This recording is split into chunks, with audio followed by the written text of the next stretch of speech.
started enrollment June 1, and right now, supposedly the 15th day of the month, but it's actually mga 12 days lang ito, including the holidays, 11 days. It's already 10,654,795 learners, 10.6 million enrolling online with their parents, because we are not allowing any physical enrollment. The highest, of course, is ang highest is region 4A, and then you have region 3 and region 4. At the same time, also, those who were most vocal and about their concerns on the opening of school, Mr. President, are of course the LGUs, because education takes place in their territory.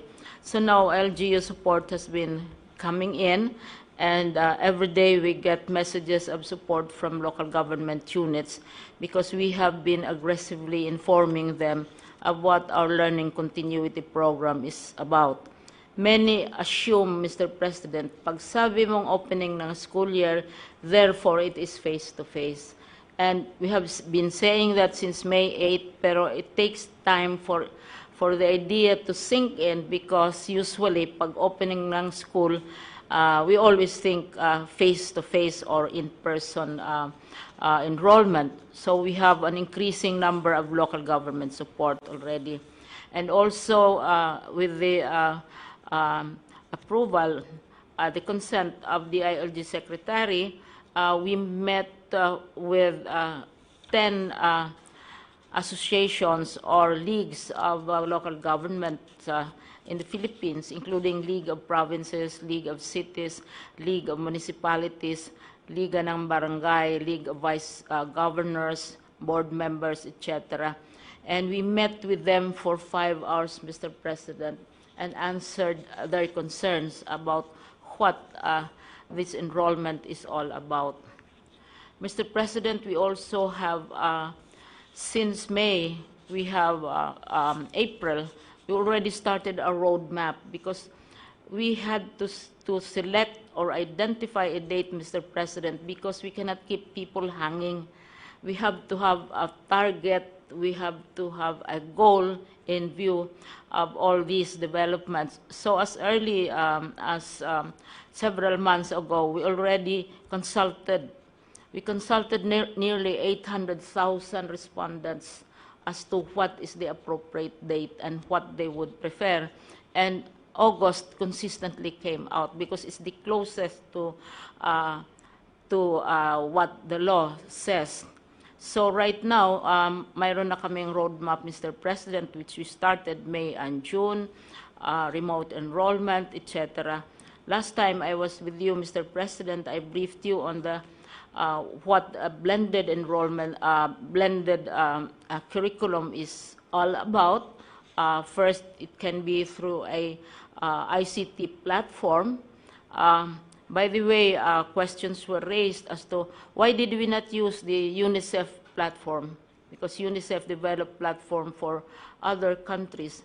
The reason, Mr. President, is we already have a platform, and when we had a talk with UNICEF, sabi nila, we have a platform, and there's no need for them to do it for us. And they are also giving us assistance, especially in the operation of this platform. Pero hindi na nila pinilit yung kanilang platform, which they're doing for Ukraine and other countries. Now, sinabi na natin, Mr. President, kung hindi pwede sa online, kung pwede sa cellphone. There are 179 million cell phones, more humans than cell phones in the country. And I see a lot of cabinet members, hindi ko lang kaya, hindi ko sila ma-match, attending IATF meetings from their smartphones. And so mas marami yung cellphones kaysa tao. So kung hindi pwede yung platform, pwede sa cellphone. The other, which is attracting a lot of attention from other countries, is the use of television. right now, there are many programs already on television because the law requires that 15% of airtime for television should be devoted for children. Sisingilin natin ito. So, all these possibilities, pero talagang kung wala talaga, Mr. President, walang internet, walang cellphone, walang TV, walang radio, yun sinasabi nating IBM that it's better manual. So we are producing also learning modules, but the children should not be going out to get the learning modules. This is where, Mr. President, kaya we are going to work very closely with local government units kasi yung mga barangay sa kanilang kiosk, sa kanilang where their offices are, doon i-deposit ng learning modules. Pipick upin ng parents, maybe kasi usually we allow one member of the family to go out, pick upin ng parents, and then in the afternoon, kung anong homework nila, ang teachers naman ang mag-pick up, i-correct. So, it will be a relay of materials. Kung talagang hanggang manual lang ang makayanan ng isang local government or isang school. So, ito, Mr. President, what is new? Everybody talks new normal. But what we are suggesting, Mr. President, is not really new. Because it has been there since the 1800s, like the radio. What is new is that we are placing the emphasis that we are placing on these alternative technologies because we agree with you that we should not be allowing our children to go to school or our teachers to go to school at this time until it is absolutely safe for them. But they can continue learning, Mr. President.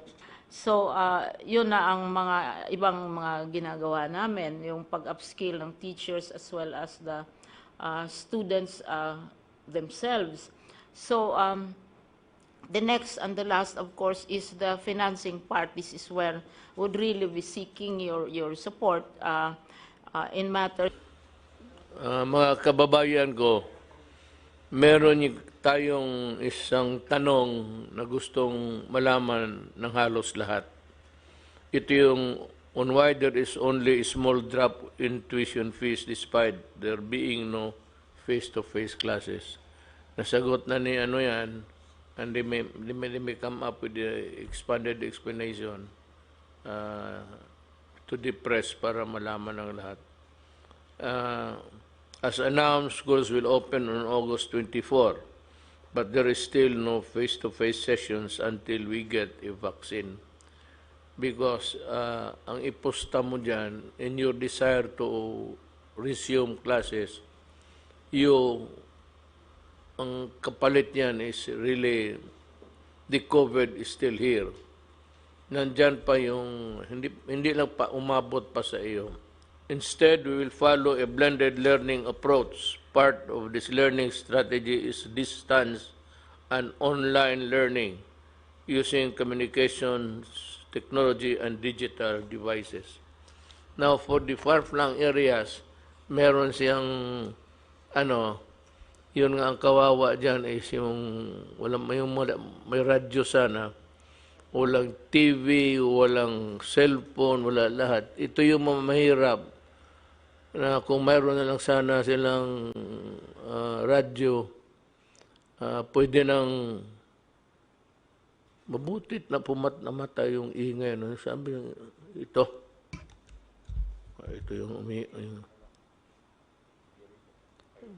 yung air prisoner para hindi kami magka-COVID. Ang problema nito, baka pag-uwi namin, mag-chill na kami.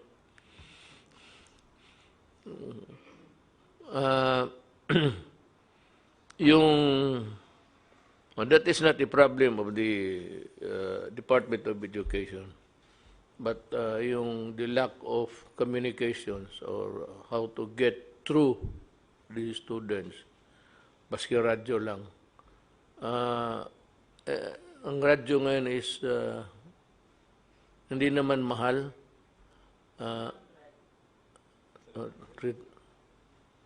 We will buy 300, sabi ni Secretary Briones. Baka kung magtagal ito talaga, sayang ang panahon, we might buy the radio at 300, maibigay sa lahat ng barangay, maabot ng radyo para naman yung mga mahirap may communication sila sa teacher nila. Even without a face there, as long as you are really interested to learn, ito yung mga mahirap, kaawa naman.